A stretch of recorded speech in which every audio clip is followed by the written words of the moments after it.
Bonjour tout le monde, welcome to another French grammar lesson. In this video we're going to learn about passé composé, which for all intents and purposes is just the past tense in French, but I tend to use the French term because there is some discrepancy about what to call it in English. Some people just say past tense, but that's a little bit vague because there is more than one past tense in French. Others say present perfect, which is technically correct, but that can be confusing because it has the word present in it.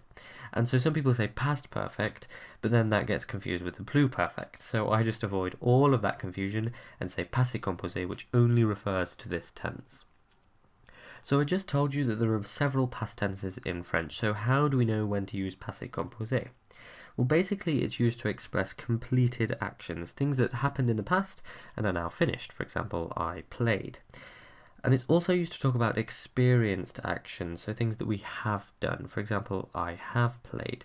And one really important thing to remember is that French makes no distinction between completed and experienced actions. So as far as French is concerned, I played and I have played are exactly the same. So how do we conjugate the passé composé? Well, here's our little formula. We have the present tense of avoir or être, followed by the past participle. I'll go into more detail about the individual components in a moment, but first I think it will be useful to remind ourselves of the present tense conjugations of avoir and être, because if you know these really well, then you're already halfway there.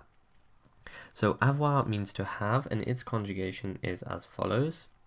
J'ai, tu as, il, elle, on a, nous avons, vous avez, ils, elles ont. And être means to be, and its conjugation is je suis, tu es, il, elle, on est, nous sommes, vous êtes, ils, elles sont. So before we learn when to use avoir and when to use être, I want to talk to you briefly about past participles. Past participles in English are the ed words like played, jumped, finished, discombobulated. In French, though, the past participle depends on the type of infinitive. So for ER verbs, remove the ER and replace it with E acute accent. For IR verbs, remove the IR and replace it with I. And for RE verbs, remove the RE and replace it with a U. So jouer becomes jouer. It sounds the same, but it's spelled differently. Finir becomes fini. And attendre becomes attendu. Of course, we also have irregular past participles, so in English we have things like thought, sung, and run, and French is the same.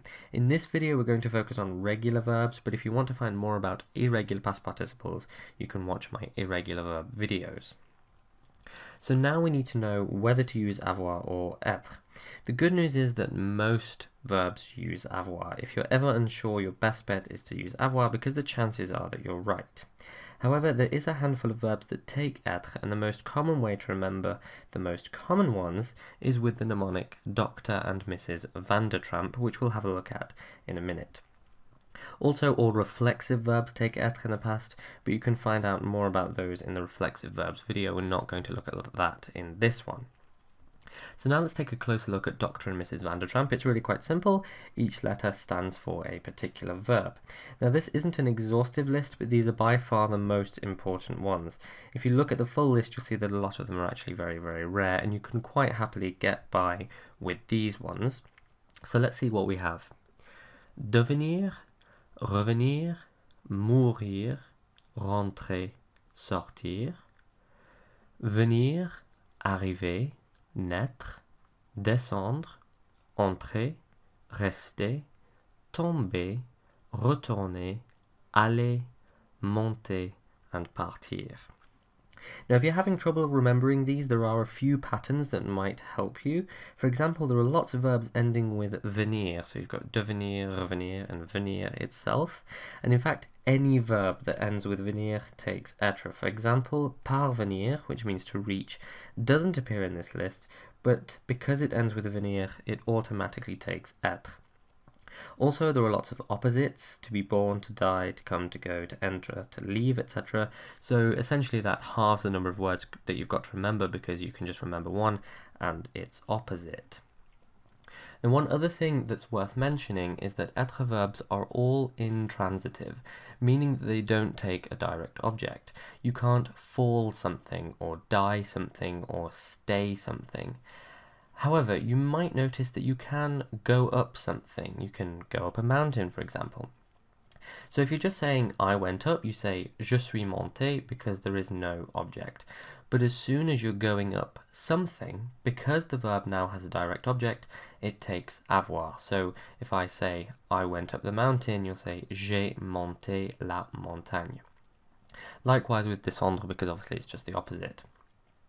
Now you might think this is also the case with entrer because you can enter something, but in French you actually enter in something, so the object isn't direct and the rule we've just learnt with monter doesn't apply. So I entered the room, for example, is je suis entré dans la salle. So now let's try some examples, starting with I watched the film. So before we start conjugating, let's just figure out the words that we need. I is je, to watch is regarder, which takes avoir, and the film is le film. But we know that je avoir regardé le film makes no sense whatsoever. So the present tense of avoir for je is j'ai, and the past participle of regarder is regarder. So I watched the film is j'ai regardé le film. Now let's try he went to the park. He is il. Went is the past of to go, which is aller. Aller takes être because it appears in the Dr. and Mrs. Vandertramp list, and to the park is au parc. But again, this doesn't make any sense. We need to conjugate.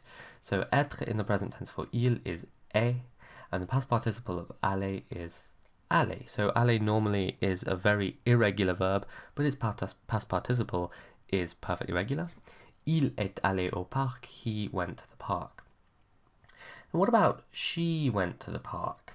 In theory, it's pretty much the same as he went to the park because the conjugation for il and elle is always the same, and so you get elle est allée au parc.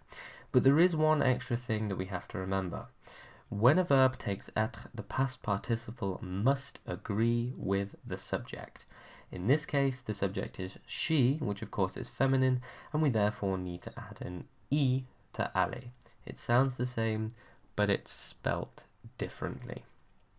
The same goes for something like we went to the park, nous sommes allés au parc, but because nous refers to more than one person, we need to add an S. There is also an E in brackets because nous could, in theory, refer to a group of women, but not necessarily. So that's kind of optional, but the S is obligatory. And that's about it. The passé composé does take some getting used to, but you will get there with practice. Do let me know if you have any questions. Click here to go back to the playlist where you can find all of my verb videos. Or if you're unsure what to do next, I suggest that you learn the futur proche, because then you should have 3 tenses at your disposal, which will allow you to have a pretty good conversation. Thank you for watching, and as usual, à bientôt.